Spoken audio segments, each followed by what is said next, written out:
abrir la válvula aórtica viene el periodo de eyección o de expulsión ventricular. Aquí tendríamos la curva de expulsión. Aquí termina la expulsión ventricular y entonces, ¿qué sucede? Viene la relajación isovolumétrica del ventrículo, en donde la presión disminuye, pero ya el volumen no se modifica. ¿Sí? Si se acordaron. Decíamos hipotéticamente, bueno, aquí vemos el ejemplo. El volumen diastólico final sería de 120 mililitros. ¿Sí? Vamos a pensar que la presión es óptima, una presión de 120 milímetros de mercurio, y entonces vemos que el volumen sistólico expulsado es de 70 mililitros. Esto nos da entonces una fracción de expulsión del 58%, una fracción prácticamente normal. Ahora, ¿qué pasa si nosotros aumentamos la postcarga ventricular? Les decía, entonces esta curva va a subir, ¿sí? Y si la llevamos, por ejemplo, hasta los 170 milímetros de mercurio,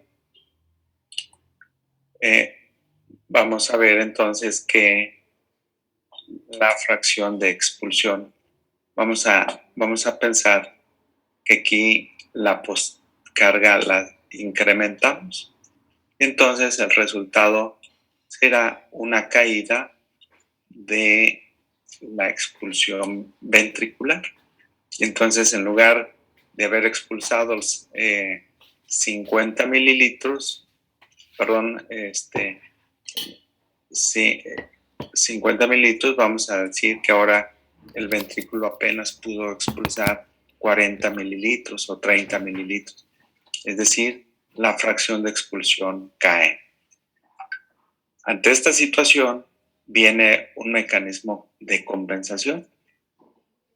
Y ese mecanismo es incrementar el llenado ventricular. Pero esto nos da una consecuencia. A medida que aumenta el llenado ventricular, también aumenta la presión intraventricular. Entonces, vamos a ver si aumentó el llenado ventricular. ¿Sí? Entonces, ante esa postcarga aumentada, vamos a tener otra vez que la fracción de expulsión mejora. ¿Sí? Es un mecanismo compensador. Sin embargo, este incremento del llenado ventricular no es una situación que pueda suceder en forma infinita, puesto que ya decíamos, a medida que se incrementa el llenado, entonces la presión intraventricular va a subir en forma importante, hasta el grado de que pueda producir congestión pulmonar. ¿Sí? Entonces, si la presión, la postcarga sigue aumentando, ya la curva de presión-volumen se mantiene constante, esta ya no puede subir y lo que vamos a tener es una caída de la fracción de expulsión.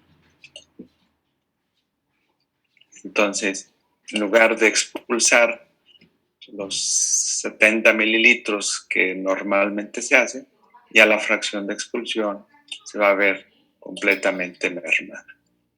Esto es entonces lo que va a suceder en la insuficiencia cardíaca. ¿Qué vamos a tener en la insuficiencia cardíaca? Vamos a modificar esta ecuación y entonces el gasto cardíaco se va a disminuir. Y cuando el gasto cardíaco disminuye, entonces vamos a tener una respuesta compensatoria. Para que precisemos esto, vamos a ver cuáles son los factores entonces que influyen en el volumen latido del corazón o cómo está influenciado el volumen latido. Pues ya lo decíamos, por la precarga ventricular. ¿Se acuerdan qué es la precarga? Acuérdense que es la el llenado o el volumen de llenado ventricular. El volumen latido también está influenciado por la contractilidad. Acuérdense que decíamos que para que exista una buena contracción necesitamos un buen aparato contráctil. Y también está influenciado por la postcarga ventricular. Recordamos que la postcarga es la fuerza que se opone a la contracción ventricular. Y el volumen latido entonces nos va a dar el gasto cardíaco de acuerdo a la frecuencia cardíaca y otros parámetros que también van a influir, como es la sinergia de la contracción ventricular izquierda, la integridad de la pared o la competencia valvular.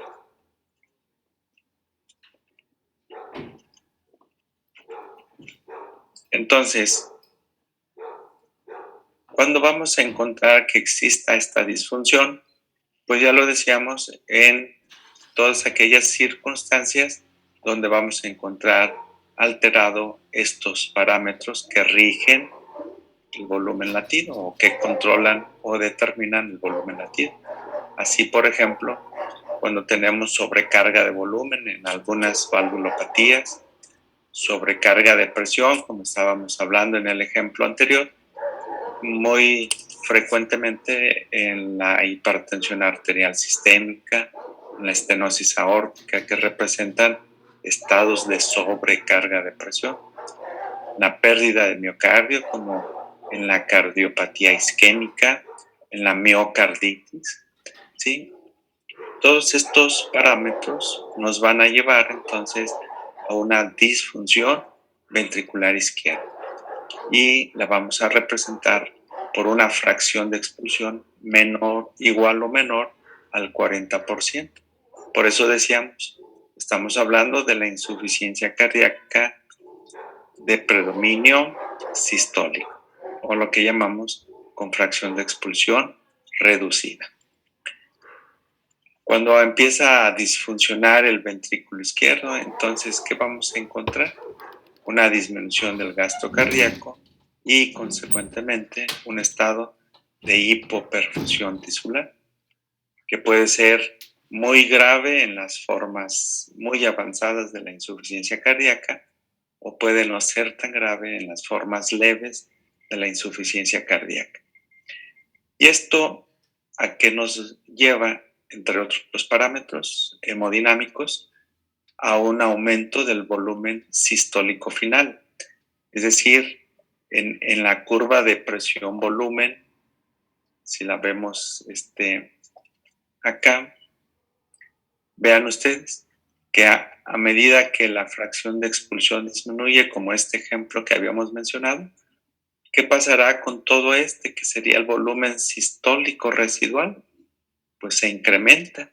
Y al incrementar el volumen sistólico residual, ¿qué va a pasar? Vamos a tener un aumento también en la presión de llenado ventricular, ¿sí?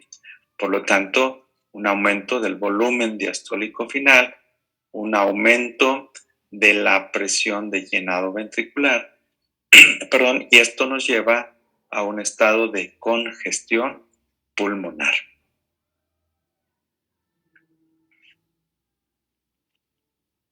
Entre los sistemas neuromorales que se van a echar a andar cuando empieza a caer el gasto cardíaco, vamos a tener dos que son muy importantes en este momento, que es el sistema nervioso simpático, que de hecho es el primer sistema que se va a activar, y posteriormente el sistema renina-angiotensina-aldosterona. Acuérdense que estos dos sistemas tienen una interrelación. Uno va a favorecer la estimulación del otro y el otro, de igual manera, favorece la estimulación del primero. Otros sistemas neuromorales que se van a ver activados en este proceso es la vasopresina, la endotelina, el péptido natriurético auricular y el óxido nítrico también. Acuérdense que estos sistemas generan un balance en el organismo en condiciones normales. Unos son predominantemente vasodilatadores y otros vasoconstrictores. Entonces, así, en la insuficiencia cardíaca vamos a tener este desequilibrio neuroendocrino de estos sistemas. Van a predominar aquellos que son promotores de crecimiento y además tienen acción vasoconstrictora. Decíamos importantemente la activación simpática, la activación del eje renina-angiotensina-aldosterona, la endotelina, que también juega papel vasoconstrictor, y la vasopresina. Y la activación de estos sistemas vasoconstrictores va a ser a costa de ¿qué? De disminuir la acción de las sustancias vasodilatadoras o antiproliferativas también, entre ellas los péptidos natriuréticos, la bradiquinina, el óxido nítrico y la adrenomedulina.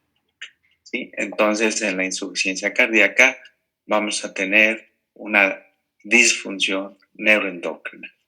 Vemos aquí otra vez la disfunción ventricular izquierda. ¿A qué nos lleva? A la activación de los sistemas vasoconstrictores que hemos mencionado. Estos van al alza. ¿Y qué van a producir a la larga estos sistemas vasoconstrictores? Mayor dilatación del ventrículo izquierdo, mayor incremento del estrés parietal y con ello, acuérdense, mayor consumo miocárdico de oxígeno. Promueven la hipertrofia miocítica, la pérdida de los miocitos y la alteración en la matriz estructural. Y también en esta disfunción vamos a ver que los sistemas vasodilatadores van a la baja, ¿sí? Por lo tanto, el equilibrio de estos sistemas se pierde, ¿sí? Y este desequilibrio nos lleva ¿a qué? A una progresión de la insuficiencia cardíaca. Cuando estos sistemas están equilibrados, vemos que cuando hay equilibrio en ellos, vamos a prevenir la insuficiencia cardíaca. Entonces, esto ya tenemos aquí una pista muy importante en el paciente con insuficiencia cardíaca. ¿Cuál sería uno de nuestros objetivos terapéuticos? Pues desactivar los sistemas vasoconstrictores y promover la activación de los sistemas vasodilatadores para tratar de restablecer el equilibrio entre ambos sistemas. Como el tiempo realmente es poco en esta materia, yo les voy a pedir que revisen, por favor, algunos aspectos fisiológicos de las catecolaminas del sistema nervioso simpático, del eje renina-angiotensina-aldosterona, de los péptidos natriuréticos y de la vasopresina. ¿Sí? Porque eso les va a dar un panorama mucho más amplio de lo que va a ocurrir en estos pacientes con insuficiencia cardíaca. Seguramente este tema lo revisaron en su clase de fisiología y nada más habrá que darle un repaso, recordarlo, y aquí tenemos la aplicación práctica de la activación de estos sistemas. Vamos a mencionar nada más algunos aspectos muy poco, muy resumidos de la acción de estos sistemas. En los modelos de insuficiencia cardíaca ha habido diversos paradigmas, ¿sí? A lo largo de los años. Por ejemplo, en algún tiempo predominó el modelo cardiorrenal. Y eso entonces, ¿cuál era el sustento fisiológico para pensar en este modelo? Bueno, la elevación de la presión venosa que vamos a ver en estos pacientes, que es la causante del edema pulmonar y también periférico, al aumentar el retorno venoso. Esto llevó entonces la utilización de medicamentos diuréticos como parte importante del tratamiento farmacológico, el uso de diuréticos. Luego vino el paradigma hemodinámico. Entonces, el fundamento de este paradigma era la alteración de la fuerza de contracción, ¿sí? Y provocaba una compensación periférica, es decir, una vasoconstricción, mediada tanto por el sistema nervioso simpático como el sistema renina-angiotensina. Por ello, entonces, los fármacos utilizados como parte de este modelo hemodinámico fue el uso de los vasodilatadores, que vamos a ver en el capítulo de terapia cómo siguen siendo una opción bastante útil. Después viene el modelo neuromoral, que es el modelo vigente hasta nuestros días, en donde vamos a ver que los mediadores neuromorales de los que hemos hablado en la diapositiva anterior van a activar al sistema nervioso simpático y al sistema renina-angiotensina, quizá como el prototipo de la activación neuromoral. Y entonces la farmacoterapia recomendada para contrarrestar esta activación neuromoral son los beta bloqueadores y los medicamentos que bloquean el eje renina-angiotensina-aldosterona. Vamos a ver en el esquema de tratamiento que se propone más adelante cómo estos medicamentos juegan un papel fundamental en la terapia de la insuficiencia cardíaca. Más recientemente se dio el modelo mecánico, en donde se habla de que la remodelación ventricular izquierda contribuye al deterioro progresivo en la contractilidad, ¿sí? Y entonces, aquí, más que medicamentos, se está hablando de un tratamiento de resincronización cardíaca, que vamos a hablar más adelante.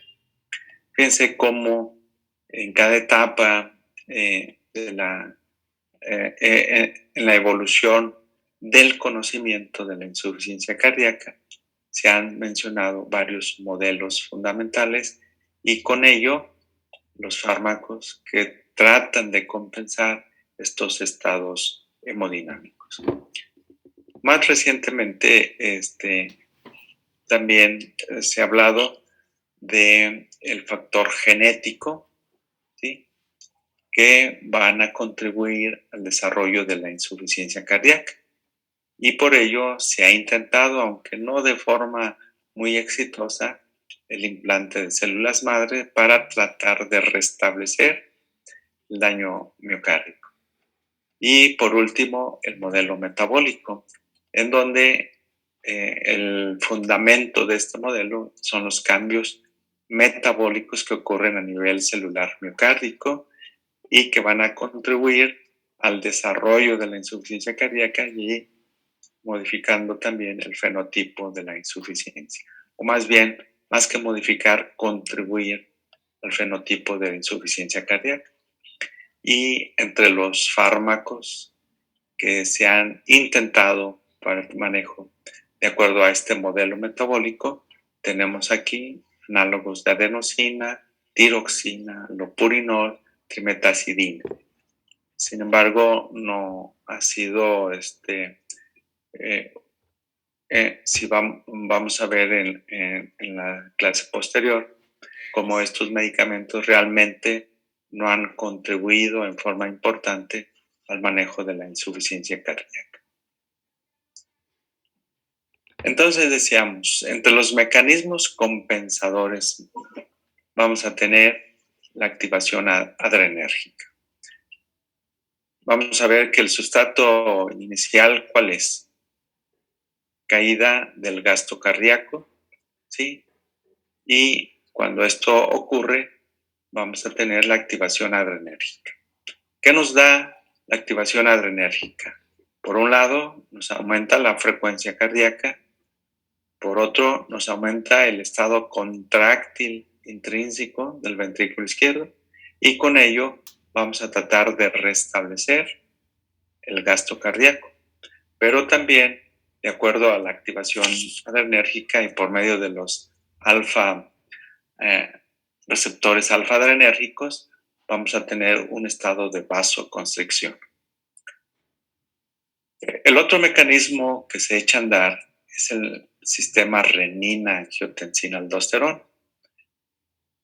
Aquí vamos a ver que ante la caída del gasto cardíaco, ya sabemos que no vamos a poder establecer una buena perfusión tisular a todos los tejidos. Y entonces el organismo trata de hacer lo que llamamos una redistribución del flujo sanguíneo. Y entonces va a tratar de mantener un flujo más o menos adecuado en ciertos órganos, como sería el corazón, el pulmón, el cerebro, pero a costa de sacrificar o de disminuir el gasto cardíaco. ¿A qué niveles? A nivel de piel, a nivel del lecho esplácnico y, en forma muy importante, a nivel renal. Y entonces, una vez que tenemos la hipoperfusión renal, vamos a tener la activación de este sistema, de este eje renina-angiotensina-aldosterona. Y su activación, ¿a qué nos va a llevar? A la retención de agua, de sodio y con ello el incremento del volumen circulante. Entonces, si tenemos más volumen circulante, ¿qué va a pasar con el retorno venoso? Se va a incrementar y al incrementarse vamos a tener una mayor dilatación ventricular, lo que nos lleva al tercer mecanismo, que es el remodelado ventricular o cardiomegálico. ¿Sí? Por eso les digo que revisen, por favor, el papel fisiológico de estos sistemas que son muy importantes en la insuficiencia cardíaca y también en el tema de hipertensión arterial que vamos a ver próximamente.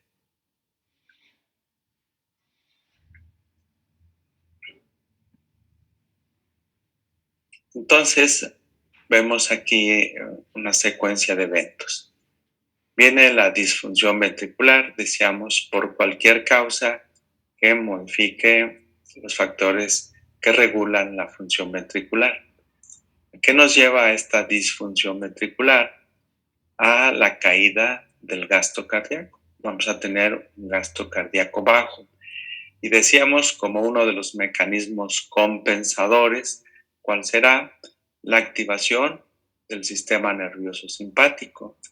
Y esto nos lleva a ¿qué? Lo decíamos, uno de los efectos del sistema nervioso es aumentar la frecuencia cardíaca, aumenta la resistencia periférica y aumenta la contractilidad ventricular.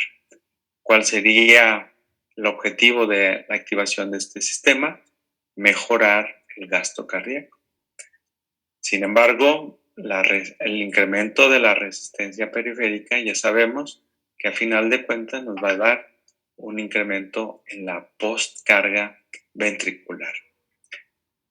Y este gasto cardíaco bajo, decíamos, va a llevar a una redistribución de flujo. Y vamos a ver que el flujo renal se va a ver disminuido y el riñón protesta activando a este sistema, que es el sistema renina-angiotensina-aldosterona. Y la consecuencia de esta activación es, decíamos, mayor reabsorción de sodio y de agua, con lo que aumenta el volumen circulante y con ello la precarga ventricular. Al aumentar la precarga ventricular, que nos lleva a una mayor dilatación ventricular y en forma consecuente, a una mayor disfunción ventricular. Y también el incremento de la precarga nos lleva a un estado de congestión tanto pulmonar como sistémica. Y por el otro lado, vemos que el incremento de la postcarga y el incremento de la frecuencia cardíaca cuando son sostenidos nos van a llevar a mayor disfunción ventricular. Este sistema nervioso simpático, que inicialmente tiene una buena, un buen objetivo al activarse, si lo dejamos en forma permanente, vamos a ver que en vez de ayudarnos, va a provocar mayor progresión de la enfermedad. Y decíamos que el otro sistema que se va a activar es el sistema renina-angiotensina-aldosterona. Aquí nuevamente vemos la activación del sistema nervioso simpático, que nos produce aumento de la frecuencia cardíaca, aumento de la contractilidad y vasoconstricción. Inicialmente, ¿cuál es el objetivo de la activación de este sistema? Incrementar el gasto cardíaco que previamente había disminuido. Pero decíamos, cuando la activación se prolonga de este sistema nervioso autónomo, lejos de producirnos un beneficio, nos va a llevar a un mayor deterioro en la función ventricular. Mediante todos estos mecanismos, la vasoconstricción, que decíamos, representa incremento de postcarga. La taquicardia, cuando tenemos una taquicardia sostenida, disminuye la fracción de expulsión y por ello incrementa entonces el deterioro en la contractilidad. Este sistema, recuerden que lo mencionábamos, también en parte activa el sistema renina-angiotensina, aumenta el estrés oxidativo, por lo tanto promueve la necrosis y la apoptosis. Y el otro sistema que decíamos es el sistema renina-angiotensina. ¿Sí? Esto se va a producir ante la caída de la perfusión del riñón, la hipoperfusión renal, y también por el incremento de la actividad del sistema nervioso simpático. ¿Qué consecuencia nos da la activación de este sistema renina-angiotensina? Por un lado, libera aldosterona y por el otro, que la aldosterona ya decíamos, mayor retención de agua y sodio, mayor excreción de potasio, aumento de volumen y puede favorecer la congestión pulmonar y sistémica. Y por el otro lado, que nos produce mayor vasoconstricción y entonces mayor postcarga, mayor deficiencia en la contractilidad. Contribuye también a la activación del sistema nervioso simpático y a la liberación de la vasopresina. Entonces, estos sistemas que inicialmente son adecuados para tratar de compensar la caída del gasto cardíaco, a final de cuentas, si los dejamos en forma sostenida, lejos de ayudarnos, nos van a provocar mayor deterioro en la contractilidad.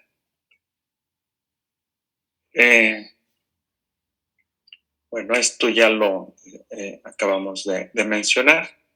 Esta es la manera en que actúan los agonistas beta-adrenérgicos, ¿sí? La noradrenalina actúa por medio de esta enzima adenilato ciclasa para transformar el GTP en AMP cíclico.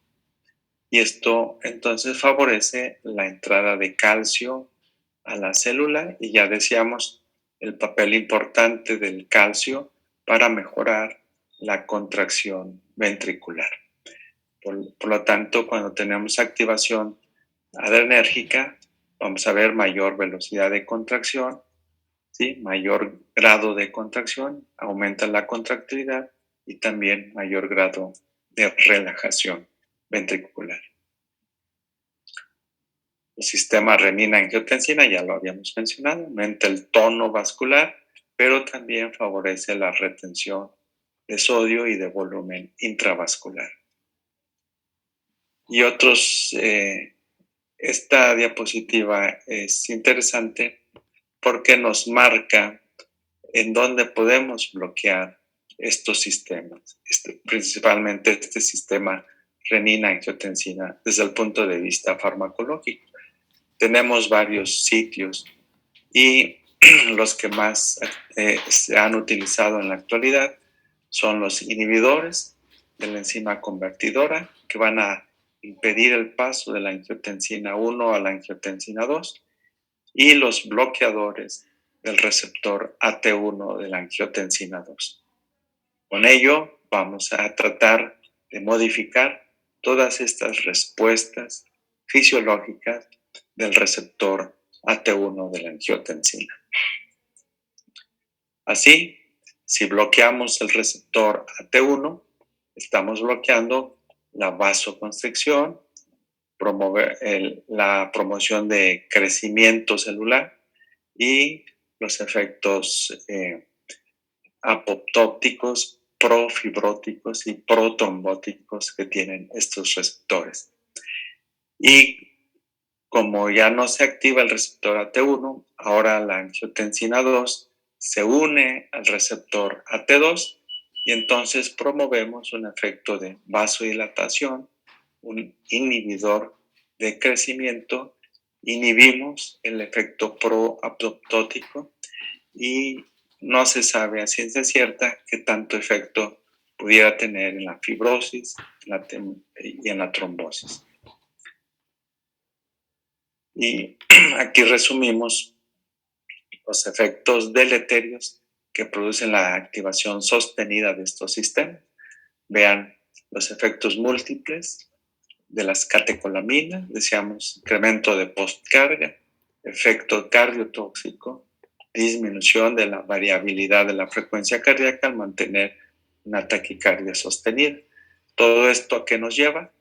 A mayor caída del gasto cardíaco, mayor cardiomegalia, mayor congestión, mayor progresión de la enfermedad y finalmente la muerte del paciente. Y por el otro lado, el sistema angiotensina, con la aldosterona aumentamos la precarga, promovemos la fibrosis intersticial y ello ¿a qué nos lleva? Mayor caída del gasto cardíaco. Promueve la apoptosis y ¿a qué nos lleva? Mayor caída del gasto cardíaco. Y al caer o al seguir cayendo el gasto cardíaco, ¿a qué nos va a llevar? La progresión de la enfermedad y finalmente a la muerte del paciente. Por eso les digo que revisen estos sistemas, por favor. Lo mismo que del péptido natriurético auricular, que tiene, contrario, una respuesta vasodilatadora. Bien, vamos a dejar hasta aquí y vamos a ver en la próxima clase las características clínicas en cada una de las formas de la insuficiencia cardíaca. Tenemos un minuto. Si hay alguna pregunta o algún comentario que quisieran ustedes hacer. Doctor, yo tengo una duda, nada más. En la curva de volumen, presión que nos estaba explicando, ¿nos puede repetir, por favor, lo que mencionó acerca del mecanismo compensatorio? Sí, cuando hay un aumento de la postcarga, lo que va a ocurrir es que se incrementa la curva de llenado. Hay un aumento de la precarga ventricular y con ello entonces se trata de restablecer el gasto cardíaco, ¿sí? Es decir, se trata de restablecer el volumen latido y con ello el gasto cardíaco. Pero esto no es un mecanismo compensador indefinido, puesto que al incrementar la curva de llenado, también incrementamos la presión de llenado. Al aumentar el volumen de llenado, aumentamos también la presión. Y por eso podemos llevar a congestión pulmonar. ¿Sí? Trate de leerlo. Y si no, en la próxima clase volvemos a insistir en ello, porque el tiempo ya se nos está acabando. Entonces, nos vemos el viernes y hablamos sobre el aspecto clínico de la insuficiencia cardíaca. Y si hay alguna duda, háganmela saber y la retomamos. ¿Sale? Gracias, doctor. De acuerdo, doctor. Gracias. Muchas gracias, doctor. Gracias, doctor. Buen día. A ver si no nos cortan. Hasta luego. Doctor. Que tengan buen día. Igualmente, doctor. Gracias.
Grabando.